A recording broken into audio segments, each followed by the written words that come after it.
Hi guys, welcome back to another video. So நேற்று நம்ம விஜய் சாரோட ஜனநாயகம் படத்தோட ஆடியோ லான்ச் முடிஞ்சிருந்துச்சு. ஸோ இந்த ஆடியோ லான்ச் பார்த்ததுக்கப்புறம், இந்த ஆடியோ லான்ச் நமக்கு 4th தான், அதாவது டிசம்பர் 4th 6th தான் நம்ம டிவியில் டெலிகாஸ்ட் ஆகும். இருந்தாலும் நிறைய வீடியோஸ் இப்போயே நம்ம சோஷியல் மீடியாஸ்லாம் சர்க்குலேட் பண்ணியிருந்துச்சு.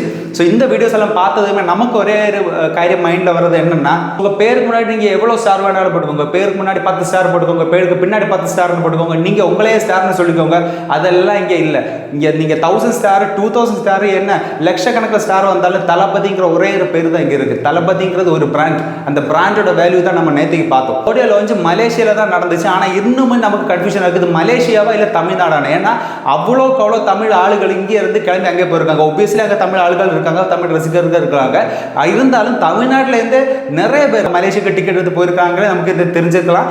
80,000 சீட் கெப்பாசிட்டி தான் அந்த ஸ்டேடியத்தில் இருந்துச்சு. அதில் 75,000 ஃபுல்லாக கிளியர் ஆயிடுச்சு. 75,000 சீட் அங்கே புக் பண்ணி அங்கே அட்டெண்டன்ஸ் மார்க் பண்ணியிருக்காங்க.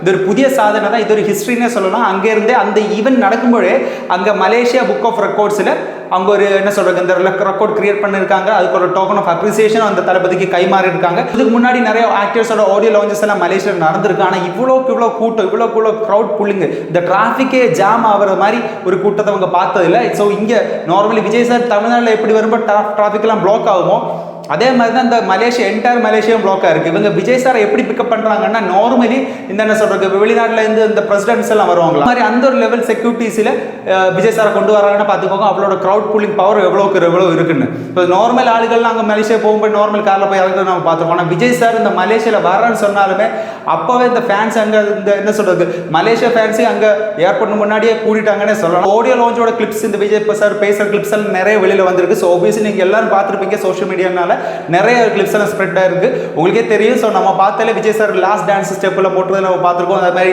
எந்தெந்த டிரெக்டர்ஸ் எல்லாம் வந்திருக்கிறது பார்த்துருக்கோம். ஸோ நடிகைகள் யாரெல்லாம் வந்தது பார்த்துருக்கோம். இந்த டிரெக்டர்ஸை பற்றி பேசி ஆகணும். நம்ம அட்லி, லோகேஷ் கனகராஜ், அது மாதிரி நெல்சன் அங்கே இருந்திருந்தாரு. ஸோ இந்த அட்லியும் அதே மாதிரி இந்த நெல்சனை பற்றி பேசணும்னா, நெல்சன் கிட்ட ஜெயிலர் 2 இருக்குது, சன் ப்ரொடக்ஷன் தான் பண்ணுறாங்க. அது மாதிரி அட்லி கிட்ட இந்த ட்ரீம் ப்ராஜெக்ட் இருக்குது, இந்த அல்லு அர்ஜுனை வச்சு பண்ணுறது ஒரு மாதிரி எக்ஸ்பென்சிவான ஒரு ப்ராஜெக்ட் தான் வருது. ஸோ இவங்க 2 பேரும் சன் இந்த ப்ரொடக்ஷனில் ஒர்க் பண்ணிட்டு இருக்காங்க. இருந்தாலும் அவங்க இந்த தளபதி அவங்களோட அண்ணனை பார்க்கறதுக்கே வந்திருக்காங்க. அட்லியை பற்றி சொல்லவே வேண்டாம். அந்த அட்லிங்கிறது விஜய் சார் எங்கே இருந்தாலும் ஓடி போயிடுவார். ஸோ அப்படி ஒரு நேச்சர் தான் அவருக்கு. அவரோட சொந்த அண்ணன் மாதிரி பார்த்துட்டு இருக்காங்க. லோகேஷ் இந்த விஜய் சார் வச்சு லியோ 2 எப்படியும் பண்ணிடலாம் சொல்லி விஜய்க்கெல்லாம் கால் பண்ணுற கதைகள் நம்ம சொல்லியிருக்காரு. ஸோ இதுலேருந்து நமக்கு என்ன தெரிஞ்சுக்கலாம்னா, லியோ 2 அப்படியே நமக்கு ட்ரீமாக தான் போகுதுன்னு தெரிஞ்சுக்கலாம். விஜய் சார் ஓப்பனாகவே ரிவீல் பண்ணிட்டார், லியோ 2 இல்லை, டேரக்டாகவே பொலிட்டிக்ஸ் தான், சினிமா இல்லைன்னு சொல்லிட்டாரு. இப்போ இருக்கிற விஜய் சாரோட மக்கள் சப்போர்ட்டை பார்க்கும்போது எனக்கு எம்ஜிஆர், பழைய எம்ஜிஆரை பார்க்க அந்த எம்ஜிஆரோட ரிசம்பிளன்ஸ் மாதிரி தான் விஜய் எனக்கு தெரியுது. மேபி அவங்களோட என்ன சொல்றது, அவங்களோட மார்க்கெட்டிங் கேம்பெயினில் அப்படி பார்க்கும்போது எனக்கு அப்படி தான் தெரியுது. ஏகப்பட்ட மக்கள் க்ரௌட் புல்லிங்கெல்லாம் பார்க்கும்போது எம்ஜிஆரை பார்த்த மாதிரி தான் எனக்கு இருக்குது. மேபி அவர் விஜய் எம்ஜிஆர் ஆகிடுமா முடியுமான்னு கேட்டால் எம்ஜிஆர் ஆக முடியாது. ஸோ எம்ஜிஆர் காலத்துக்கு அப்புறம் ஒரு பவர்ஃபுல்லான ரேட், அவர் எம்ஜிஆர் காலத்துக்கு அப்புறம் ஒரு பவர்ஃபுல்லான க்ரௌட் புல்லர் யாருன்னு கேட்டிங்கன்னா விஜய் சார் தான். ஒபியஸ்லி நம்ம சொல்லி ஆகணும். ஸோ அவ்வளோ மக்கள் சப்போர்ட் விஜய்க்கு இருக்குது. ஸோ எப்படி 2026 பெரிய ஒரு மாற்றம் இங்கே வரும்னு நினைக்கிறேன். ஸோ பார்த்து தான் தெரிஞ்சே ஆகணும். எனக்கு தெரிஞ்சு ஆல்மோஸ்ட் தளபதி விஜய் வந்துருவார் தான் நினைக்கிறேன்.